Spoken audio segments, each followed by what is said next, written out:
Hi everyone, this is Gaurav from Class Go Education online YouTube learning channel, and today we will be discussing a topic from biomedical instrumentation, and this particular topic basically is related to artificial pacemaker. So to let you know about the artificial pacemaker, I would be briefing you about the heart, the structure of the heart and the circulation of blood flow. Okay, तो आइए देखते हैं इस particular presentation को। अब देखिए functioning of heart, तो functioning of heart को समझने से पहले हार्ट के स्ट्रक्चर के बारे में जानना बहुत ज़रूरी है। ठीक है, तो सबसे पहली बात ये याद रखिएगा कि हार्ट में क्या होते हैं, 4 चैम्बर्स होते हैं। ठीक, हार्ट में 4 चैम्बर्स होते हैं। अगर आप अपर पार्ट ऑफ द में देखेंगे तो अपर पार्ट का जो ये सेक्शन है इसमें क्या है, 2 चैम्बर्स हैं आपके पास। ये हमारे पास क्या है, राइट एट्रियम। इसी तरीके से ये वाला जो चैम्बर है ये हमारा लेफ्ट एट्रियम है। ठीक, इसी तरीके से हार्ट में लोअर पार्ट में इंफीरियर 2 चैम्बर्स हैं जिनका नाम होता है हमारा राइट वेंट्रिकल। इसी तरीके से ये वाला चैम्बर क्या हो जाता है, लेफ्ट वेंट्रिकल। ठीक, तो हार्ट में हमारे पास 4 चैम्बर्स हो गए। अब एक चैम्बर से दूसरे चैम्बर में अगर ब्लड जाता है तो वॉल्व एक्शन रहता है। वॉल्व एक्शन का मतलब क्या है कि अगर एक चैम्बर से दूसरे चैम्बर पे ब्लड जा रहा है तो बैकफ्लो ना हो, इसके लिए वॉल्व्स लगी रहती हैं। तो याद रखिएगा, जब हम लोग बात करते हैं कि राइट एट्रियम से हमारे पास ब्लड अगर जा रहा है राइट वेंट्रिकल में, तो यहाँ पे जो हमारे पास वॉल्व लगी रहती है, इस वॉल्व का नाम होता है ट्राइकस्पिड वॉल्व। ठीक, इसी तरीके से राइट वेंट्रिकल से जब हमारा ब्लड पल्मोनरी आर्टरी में जाता है, पल्मोनरी आर्टरी देखिए ये है, पल्मोनरी आर्टरी में जाएगा तो यहाँ पे भी एक हमारे पास वॉल्व लगी हुई है। ये वॉल्व देख रहे हैं आप, इस वॉल्व का नाम है पल्मोनरी वॉल्व। ठीक है, इसी तरीके से जब हम लोग यहाँ पे आते हैं, लेफ्ट साइड वाले सेक्शन में आते हैं जहाँ पे हम बात करते हैं लेफ्ट एट्रियम से लेफ्ट वेंट्रिकल, तो जब लेफ्ट एट्रियम से ब्लड हमारा लेफ्ट वेंट्रिकल में जाता है तो जो वॉल्व यूज होती है उस वॉल्व का बेसिकली नाम होता है माइट्रल वॉल्व। ओके, और इसी तरीके से जब ब्लड हमारा लेफ्ट वेंट्रिकल से एरोटा में जाता है और एरोटा से होते हुए बॉडी के अलग अलग सेक्शंस में चला जाता है, ठीक है, तो वहाँ पे जो वॉल्व यूज होती है उस पर्टिकुलर वॉल्व को बोलते हैं ऑर्टिक वॉल्व। ठीक, तो इसका मतलब ये हमने समझ लिया कि हार्ट में 4 चैम्बर होते हैं, राइट एट्रियम, ठीक है, इसी तरीके से राइट वेंट्रिकल, राइट साइड में लेफ्ट साइड में लेफ्ट एट्रियम और लेफ्ट वेंट्रिकल। ठीक है, अब क्या है, जैसे जैसे बॉडी फंक्शनिंग करती जाती है तो जो ब्लड होता है बॉडी में वो ऑक्सीजनेटेड ब्लड डीऑक्सीजनेटेड ब्लड में कन्वर्ट हो जाता है, क्योंकि ऑक्सीजन की धीरे धीरे एक्टिविटीज़ के पॉइंट ऑफ व्यू से हमारे ब्लड सर्कुलेशन में ऑक्सीजन की कमी हो जाती है। ठीक, तो अब इस पर्टिकुलर फंक्शनिंग ऑफ हार्ट को हम समझेंगे कुछ पर्टिकुलर स्लाइड से। ठीक, देखिए एक और इम्पॉर्टेंट चीज़, यहाँ पे 2 टर्मिनोलॉजी यूज हुई है, एक है सुपीरियर वेना कैवा और inferior vena cava. Superior vena cava में बेसिकली क्या है, जो बॉडी के अपर पार्ट्स हैं, जैसे हेड है, ठीक, हमारे फोर आर्म्स हैं, तो बॉडी के अपर पार्ट से जो ब्लड होगा जो कि डीऑक्सीजनेटेड ब्लड होगा वो हार्ट के अंदर जाएगा। तो वो जो अपर पार्ट से जाएगा वो सुपीरियर वेना कैवा से जाएगा और जो लोअर पार्ट से जाएगा वो इन्फीरियर वेना कैवा में जाएगा। लोअर पार्ट में हमारा ट्रंक आ गया, हमारे लोअर लेग्स आ गए। ठीक है, तो जो लोअर पार्ट के ऑर्गन्स हैं उनमें जो डीऑक्सीजनेटेड ब्लड होगा वो इन्फीरियर वेना कैवा से होते हुए हार्ट के अंदर जाएगा। ठीक है, तो ये बेसिकली फंक्शनिंग ऑफ हार्ट है, स्ट्रक्चर ऑफ हार्ट है।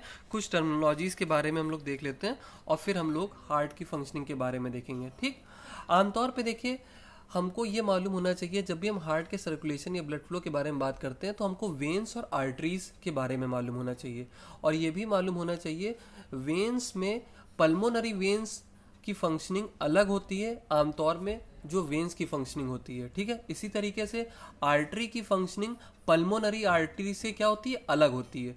मतलब आर्टरी की जो भी फंक्शनिंग है वो पल्मोनरी आर्टरी से अलग होती है। ठीक, अब मैं बात करता हूँ, मैंने अगर बोला वेन्स, ठीक है, मैंने बोला वेन्स वर्ड, तो जब मैंने वेन्स वर्ड बोला है तो इसका मतलब क्या है कि वेन्स हमेशा डीऑक्सीजनेटेड ब्लड कैरी करती हैं। ठीक है, और डीऑक्सीजनेटेड ब्लड कैरी करती हैं from different parts of the body to the heart. ठीक, बट जब मैं बात करता हूँ पल्मोनरी वेन्स की, इस वर्ड की बात करता हूँ, तो पल्मोनरी वेन्स में हमेशा याद रखिएगा दैट इट ट्रांसफर्स, ठीक, it transfers the oxygenated blood from the lungs to the heart. Likewise artery के बारे में अगर, और वो भी पल्मोनरी आर्टरी के बारे में बात करेंगे तो पल्मोनरी आर्टरी में क्या है, a pulmonary artery is an artery in the pulmonary circulation that carries deoxygenated blood from the right side of the heart to the lungs. तो pulmonary artery deoxygenated blood carry करती है, but artery कैसा carry करेगी, oxygenated blood. ठीक, तो ये हमारे पास इन दोनों टर्मिनोलॉजी को अभी हम लोग समझ लेंगे जब मैं आपको फिर से एक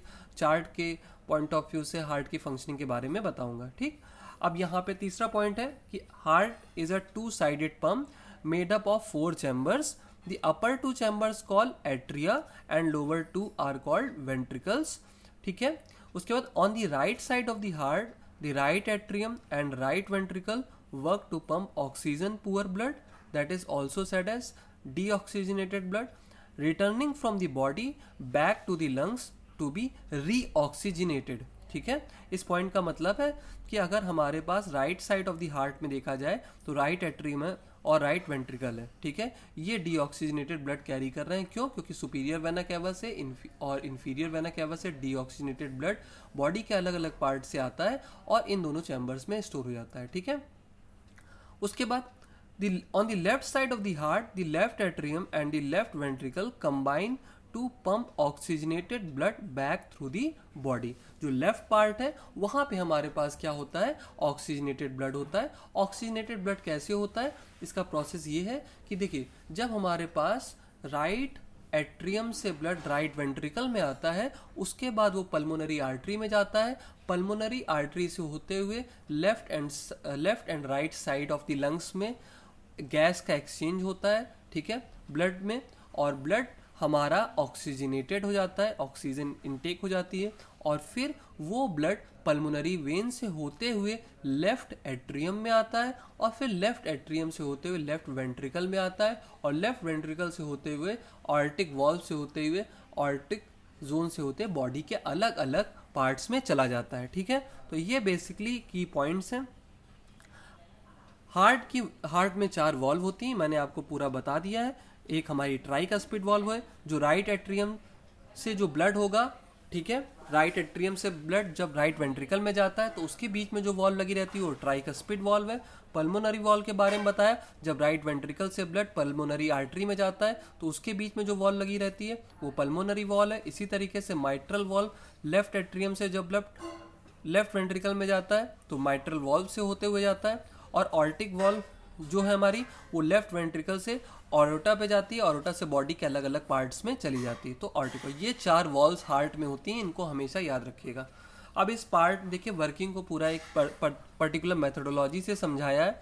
जैसा पहला बोला मैंने, superior inferior vena cava, superior inferior vena cava, upper और lower part of the body से ब्लड आया जो कि डीऑक्सीजनेटेड ब्लड है, वो हार्ट के राइट एट्रियम में स्टोर हो गया। ठीक है, हार्ट के राइट एट्रियम में स्टोर हो गया।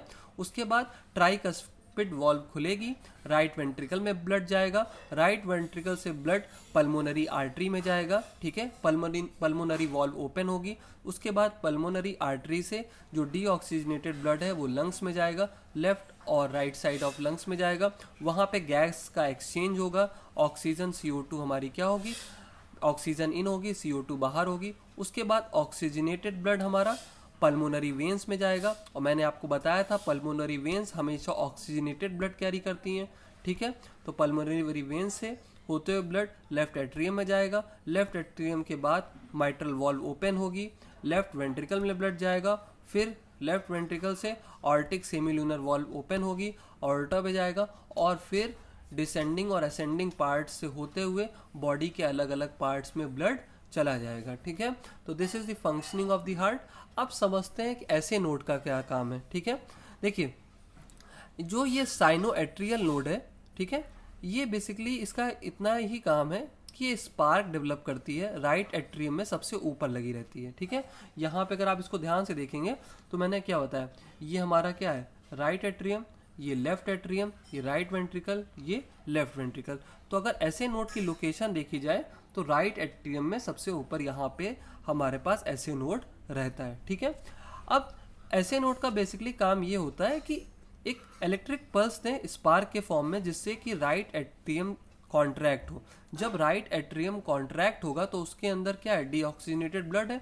जब वो कॉन्ट्रैक्ट होगा तो प्रेशर एक्सर्ट करेगा ट्राइकस्पिड वॉल्व पे, और ट्राइकस्पिड वॉल्व से क्या होगा, ब्लड राइट वेंट्रिकल में जाएगा। ठीक है, तो जो कॉन्ट्रैक्शन होता है एक पर्टिकुलर डेफिनेट इंटरवल में, ठीक है, इस पर्टिकुलर साइकिल को या इस पर्टिकुलर सर्कुलेशन ऑफ ब्लड को, ठीक है, जो मैनेज करता है वो ऐसे नोड मैनेज करता है और उसको बोला जाता है साइनो एट्रियल नोड। ठीक, अगर आप इसको थोड़ी टर्मिनोलॉजी को पढ़ेंगे तो इसमें यही लिखा है, the SA node is a group of cell that generates electrical current, it sends out an electrical charge at some set interval say once every second, which would establish the low and normal heart rate of 60 beats per minute।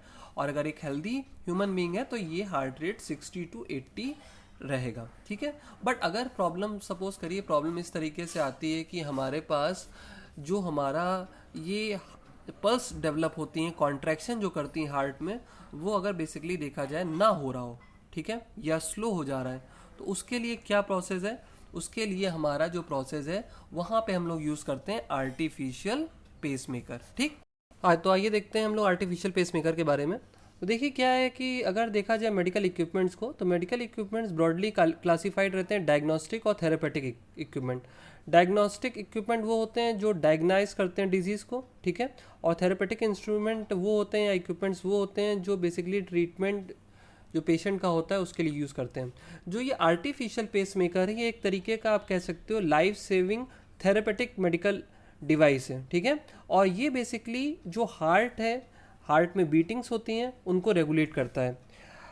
आमतौर पे ये देखा जाए कि जो human heart होता है वो खुद ही एक नेचुरल पेसमेकर की तरीके से काम करता है, और हार्ट को, और जो हार्ट में हार्ट बीट्स हैं उनको पीरियोडिकली ट्रिगर करता रहता है। ठीक है, जो कि मैंने अभी आपको डिस्कस किया था, ये जो साइनो एट्रियल नोड के बारे में बताया था और एट्रियो वेंट्रिकुलर नोड के बारे में बताया गया था। ये जो इम्पल्सिव ट्रिगरिंग का जो एक्शन है इन दोनों पर्टिकुलर नोड से होता है। ठीक है, ट्रिगरिंग का, बट मैंने बताया किन्हीं कारणवश ऐसा हो सकता है कि हार्ट बीट क्या हो जाए, हमारी स्लो हो जाए, या फिर ट्रिगरिंग प्रॉपर ना हो, या इस नेटवर्क में कहीं ब्लॉकेज हो, इस तरीके कोई भी इशू आ सकता है। तो हम लोग आर्टिफिशियल पेसमेकर को यूज़ करते हुए इस चीज़ को क्या कर सकते हैं, इम्प्रूव कर सकते हैं, और फर्दर इसको इनकॉर्पोरेट करके या इम्प्लांट करके हम चीज़ों को या पेशेंट की जो भी हेल्थ कंडीशन है उसको इम्प्रूव कर सकते हैं, कार्डियक जो हार्ट बीटिंग है उनको रेगुलेट कर सकते हैं। ठीक है, आर्टिफिशियल पेसमेकर बेसिकली अगर देखा जाए तो it monitors hearts own electrical rhythm. Okay, तो मोरलेस एक तरीके का आप कह सकते हो पल्स जनरेटिंग इक्विपमेंट है जिसमें एक बैटरी लगी होगी, और ये पर्टिकुलर जो आर्टिफिशियल पेसमेकर है, ये जो हमारी कॉलर बोन है वहाँ पे एक हल्का सा चीरा लगा के एक सिरिंज के थ्रू प्रॉपरली 2 लीड्स के थ्रू इस चीज़ को इनकॉर्पोरेट कर दिया जाता है बॉडी में। ठीक है, जो हार्ट का जो सेक्शन है, जो अपर कॉलर बोन के जस्ट थोड़ा सा नीचे, तो वहाँ पे इसका इनकॉर्पोरेशन होता है और ये आर्टिफिशियली रिदम को प्रोड्यूस करता है। ठीक है, अब देखते हैं कुछ इंपॉर्टेंट पॉइंट्स लेते हैं आर्टिफिशियल पेसमेकर से। आमतौर पे अगर वर्ड यूज़ होता है पेसमेकर, तो पेसमेकर का मतलब ये होता है कि ये नेचुरल पेसमेकर है हार्ट, बट अगर आर्टिफिशियली पेसमेकर के बारे में बात करते हैं तो इसका मतलब हार्ट में जो बीट्स प्रोड्यूस हो रही हैं किन्हीं कारणवश ऐसे नोड या एवी नोड में कोई प्रॉब्लम आ रही है, तब हमको आर्टिफिशियल पेसमेकर की ज़रूरत पड़ती है। ठीक है, आर्टिफिशियल पेसमेकर इम्पल्स प्रोवाइड करता है, ठीक है, और इलेक्ट्रोड मैकेनिज्म के थ्रू हार्ट मसल्स को जो उसमें बीटिंग्स हो रही हैं उनको रेगुलेट करता है। The primary purpose of the pacemaker is to maintain an adequate heart rate, either because the heart's native pacemaker is not fast enough और there is a block in the heart's electrical conduction system. Okay, there is another point that modern pacemakers are externally programmable and allow the cardiologist to select the optimum pacing modes for individual patients. Basically क्या है, sensing channel होगा, micro processor होगा, ठीक है, timer mechanism होगा, signal processing होगी, stimulus generation, shaping उसका किस तरीके से है, पूरी processing, telemetry, encoding, decoding, battery check, और स्टिमुलेशन जो चैनल है वो प्रॉपर है या नहीं, ये पूरी पेसमेकर का जो एक रिकॉर्डिंग मैकेनिज्म है जो रिमोटली भी ऑपरेट किया जा सकता है, इस चीज़ को भी हम देख सकते हैं। ठीक है, जो आजकल के मॉडर्न पेसमेकर्स आ रहे हैं। ठीक, Some combine a pacemaker and defibrillator in a single implantable device. Defibrillator का मतलब कि एक तरीके से शॉक वेव दी जाती है, अभी मैं इसको अगले सेगमेंट में डिस्कस करूंगा। शॉक वेव दी जाती है जिससे कि हमारा जो भी इरेगुलरिटीज आ रही हैं हार्ट बीटिंग में उसको इम्प्रूव किया जाए, बट इसको डिटेल में हम लोग समझेंगे डिफाइब्रिलेटर को। बट अभी हम लोग जो डिस्कशन है, जो स्कोप है इस पर्टिकुलर वीडियो का, वो पेसमेकर है।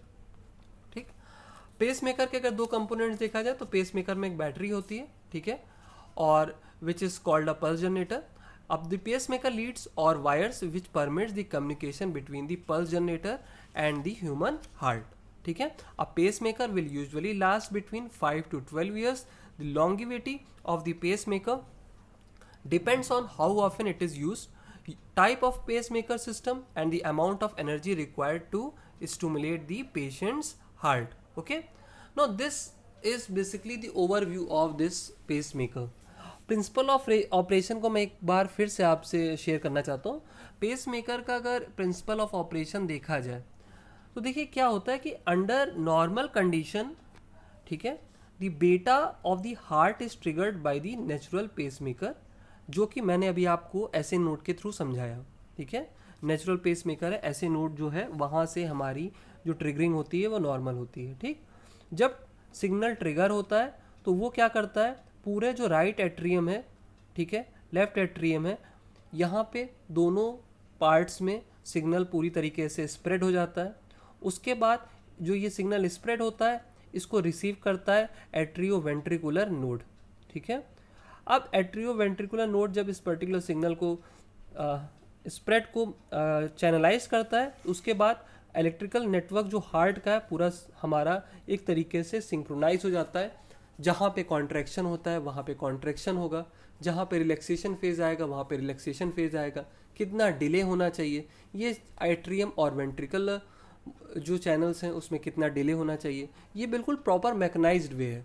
बट अगर कारणवश मैंने आपको बताया हार्ट में कोई प्रॉब्लम आती है, अगर वो परमानेंट फेल्योर है, तो हम लोग आर्टिफिशियली पेसमेकर को इन्वॉल्व करके पूरे मैकेनिज़्म को, जो ऐसे नोड का मैकेनिज़्म है, एवी नोड का मैकेनिज़्म है, ट्रिगरिंग पल्स और कंडक्शन नेटवर्क बना सकते हैं, जिससे पल्स को आर्टिफिशियली हम लोग ट्रांसमिट करा सकते हैं। ठीक, जहाँ पे वेंट्रिकुलर कॉन्ट्रैक्शन होता है वहाँ पे वेंट्रिकुलर कॉन्ट्रैक्शन ट्रिगर करा सकते हैं आर्टिफिशियल पेसमेकर के थ्रू। ठीक है, बट अगर चीज़ें देखा जाए कि अगर टेम्प्रेरी चीज़ें होती हैं, फेल्योर अगर जो हार्ट का है ये अगर ये देखा जाए टेम्प्रेरी है, तब चीज़ें बहुत डिफ़िकल्ट हो जाती हैं। तब it is very pertinent to look after many signals at a time to monitor दो सिग्नल्स। ठीक है, जिसमें अगर डिटेल में कभी आप जाओगे तो आप इस पर्टिकुलर टर्मिनोलॉजी को सर्च करिएगा, इंट्रा मायोकार्डियल इलेक्ट्रोग्राम। ठीक है, ठीक, IEGM, इसके बारे में आप देखोगे तो आपको आइडिया लगेगा। इसी तरीके से एट्रियल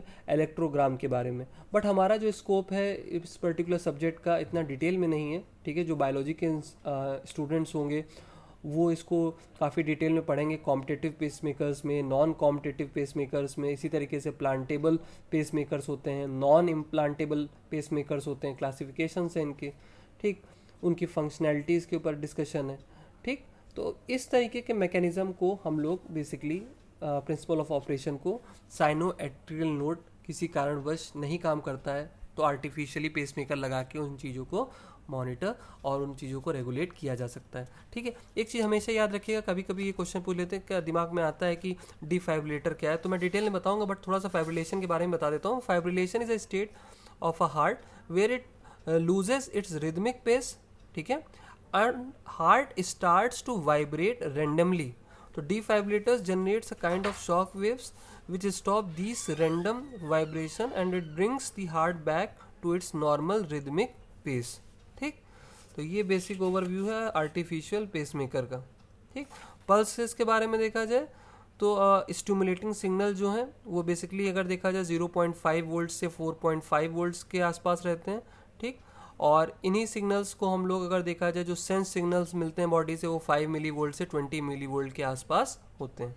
ठीक, तो this particular video is all about the working of heart, artificial pacemaker, ऐसे नोड, एंट्री वेंट्रिकुलर नोड,